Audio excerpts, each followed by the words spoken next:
Hello friends, cooking with சஹாய் மேரியில் evening snacks ஒன்று பார்க்க போகிறோம். என்ன பார்க்க போகிறோன்னா கேரளா நேந்திர பல போலி பார்க்க போகிறோம். இது வந்து இப்போ குழந்தைங்களுக்கெல்லாம் செஞ்சு செஞ்சு கொடுங்க, அவங்களுக்கு இது ரொம்ப பிடிக்கும். வாங்க எப்படி செய்கிறதுன்னு பார்ப்போம். ஹலோ ஃப்ரெண்ட்ஸ், மைதா மாவு வந்து இந்த அளவு எடுத்துக்குங்க. ஃபஸ்ட்டு இதில் ஒரு பாத்திரத்தில் போட்டுக்குங்க.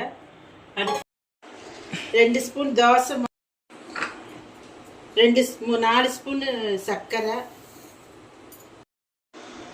அடுத்து 2 ஸ்பூன் பச்சரிசி மாவு, ஒரு 1/2 ஸ்பூன் மஞ்சத்தூள், கொஞ்சம் ஜீரகம் ஒரு 1/2 ஸ்பூன் போட்டுக்குங்க. போட்டு எல்லாம் மிக்ஸ் பண்ணுங்க. தண்ணி வந்து உங்கள் அளவு பார்த்து ஊற்றி நல்லா இந்த போலி சுடுற மாதிரி மாவு நல்லா பிசைஞ்சு தண்ணி ஊற்றி நல்லா பிசைங்க. இந்த மாதிரி பிணைஞ்சு இந்த மாதிரி கலக்கி ஒரு 1/4 மணி நேரம் மூடி வச்சுருங்க. அதுக்கப்புறம் ஓப்பன் பண்ணி பார்க்கலாம். இந்த மாதிரி 3 நேந்திர பழம் எடுத்துக்குங்க. உங்களுக்கு தேவையான எத்தனை பழமோ அதை எடுத்து கட் பண்ணி வைங்க. இந்த மாதிரி 3 வாழைப்பழம் ஒழிச்சு இந்த மாதிரி நீங்கள் கட் பண்ணி வச்சுக்கோங்க. இந்த 2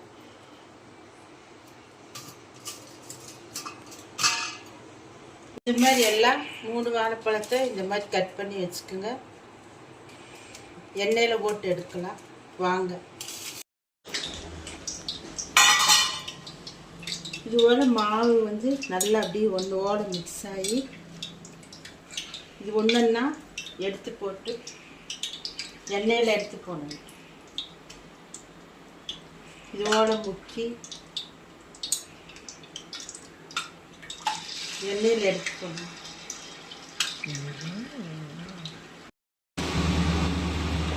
இதுபோல் எண்ணெயில் போட்டு நீங்கள் நல்லா 2 திருப்பி போட்டு இந்த மாதிரி எடுக்கணும். எடுத்து இந்த மாதிரி ரொம்ப செவக்காம இந்த அளவு போட்டு எடுத்து சாப்பிட்டு எப்படி இருக்குன்னு சொல்லுங்கள் ஃப்ரெண்ட்ஸ். சாப்பிட்டு எப்படி இருக்குன்னு கமெண்ட் பண்ணுங்கள், லைக் பண்ணுங்கள், ஷேர் பண்ணுங்கள், சப்போர்ட் பண்ணுங்கள். ஓகே ஃப்ரெண்ட்ஸ், இது பிள்ளைகளுக்கு ஈவினிங் ஸ்நாக்ஸாக செஞ்சு விடுங்க. அவங்களாம் நல்லா விரும்பி சாப்பிடுவாங்க. Okay friends, thank you.